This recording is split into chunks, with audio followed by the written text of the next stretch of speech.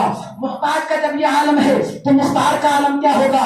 حضرات کو یہ حضور تاج الشریعہ کی مقبولیت تھی، ان کے چہرے کی نورانیت تھی، ان کے چہرے سے اتنا نور ٹپکتا تھا، اگر کوئی تاریکی میں بھی دیکھ لے تو پہچان جائے کہ یہ کوئی اور نہیں بلکہ حضور تاج الشریعہ بیٹھے ہوئے ہیں۔ حضور تاج الشریعہ کے چہرے میں اتنی کشش تھی، حضور تاج الشریعہ کی مقبولیت اور شہرت یوں ہی نہیں بلکہ روئے زمین میں محبت کسی انسان کی بات میں پیدا کی جاتی ہے، روئے زمین میں بسنے والے انسانوں کے دلوں میں کسی انسان کی محبت بات میں ڈالی جاتی ہے، پہلے وہ اللہ رب العزت کی بارگاہ میں مقبول ہوتا ہے۔ ایک حدیث سناتا چلوں، مسلم شریف کی حدیث پاک ہے، مسلم شریف جلد ثانی صفحہ نمبر 331 حدیث نمبر 2637 عن ابی ہریرہ عن النبی صلی اللہ علیہ وسلم قال عن ابی ہریرہ عن النبي صلى الله تعالى عليه وسلم قال ان الله اذا احب عبدا دعا جبريل فقال اني احب فلانا فاحبه قال فيحبه جبريل ثم ينادي في السماء فيقول ان الله يحب فلانا فاحبه قال فيحبه